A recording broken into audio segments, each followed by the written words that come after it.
another session of Development of Science Teaching Material, ESC 335.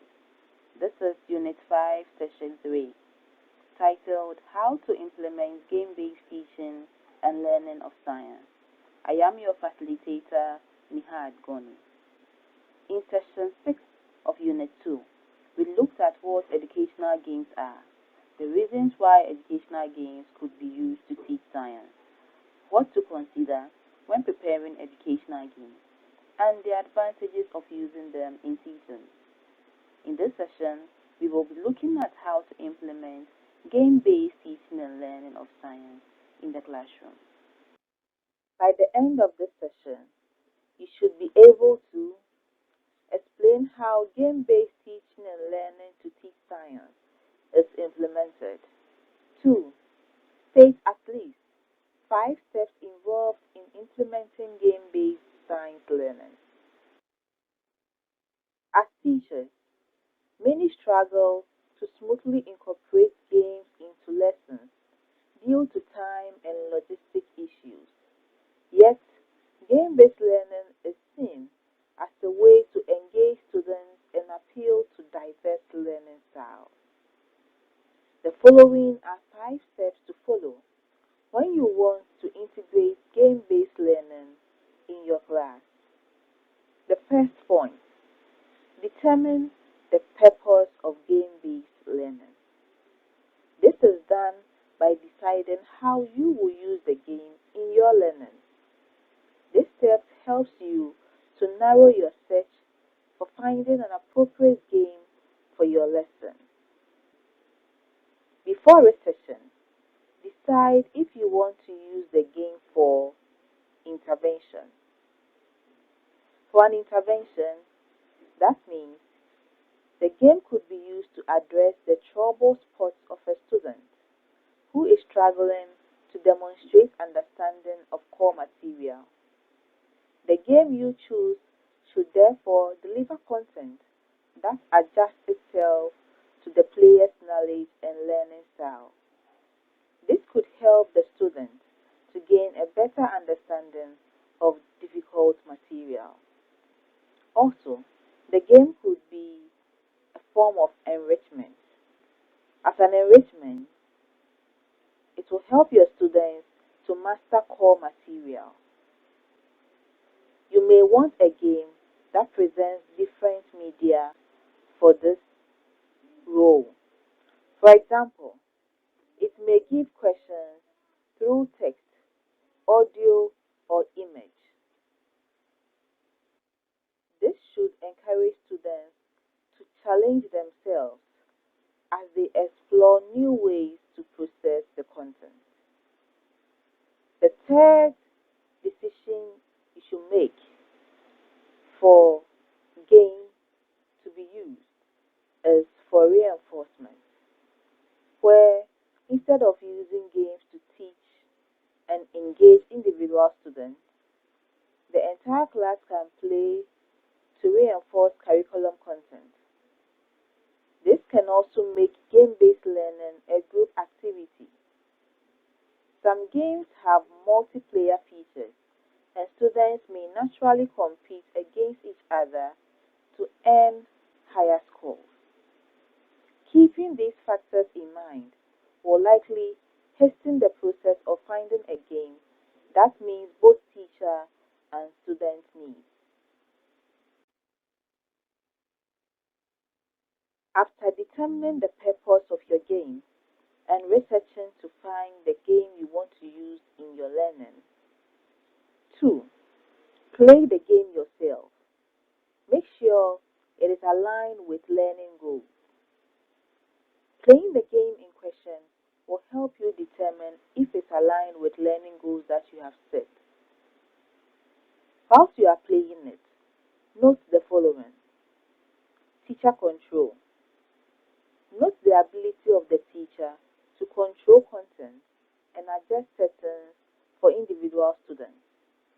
For example, some games let you match questions to in-class material, delivering them to specific players. Then, intuitiveness. As you are playing the game, whether a physical or video game, check whether it is easy to use or not. Students should challenge themselves by processing and demonstrating knowledge of the content, not by stressing over how the game works. Also, check for engagement. Based on the content and how it is presented, determine if students will enjoy the game. If it is engaging enough, students will inherently want to play and as a result also learn. Also check for the content type. The game should offer different types of content to accommodate the diverse learning styles. For example, an educational math video, which is a game, may present questions as graphs, numbers, and word problems. Also look out for the content levels. The game should use differentiated instruction principles to adapt content to each player to address the diverse trouble spots and aptitudes. Every student is unique and have its own challenges, and so check if the game can differentiate your students' abilities of their content knowledge. For example, a language video game may focus more on pronouns with one student than another who might not probably have such problems. Paying attention to these criteria while playing should help you decide if the game properly supports the learning goals you have set for your students well.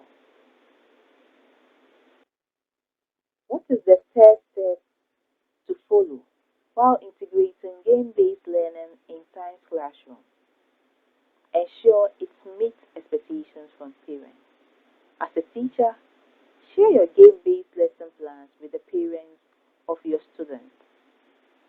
4. Dedicate time to consistent in-class play. Sporadic game-based learning may not allow students to reach learning goals as effectively as consistent scheduled playtime. It may also not be well engaging, so as much as you can, make sure that your games are consistent in your lesson delivery. You can dedicate ample time for game-based learning activities by doing the following. In a classroom with one-to-one device, that is, if each student have a device to use for the lesson, 1. Include game time as a designated activity in your lesson plan, not something you thought after. 2. You can use the game as an entry ticket, drawing students' attention to the lesson topic. So during your introduction stage, you can use the game to introduce the topic. Or 3. You can use the game as an exit ticket, allowing students to reflect during your evaluation time. In a classroom with limited device, what can you do as a teacher? 1. Focus more on non-digital games, such as board games with educational value. 2. Create learning stations, one of which is playing a device-based game. 3. Play team games, letting your students to play in groups or pairs. These options should make it easier to designate time for educational play, seamlessly incorporating game-based instruction into class. Our fifth point or stage for integrating game-based learning in science classroom, which is the final point, is assess progress throughout the play. Collect information from the games you implement to enable you to unravel students' trouble spots and aptitudes. This will help you shape in-class discussions. Information collected may vary depending on the purpose and nature of the game in question.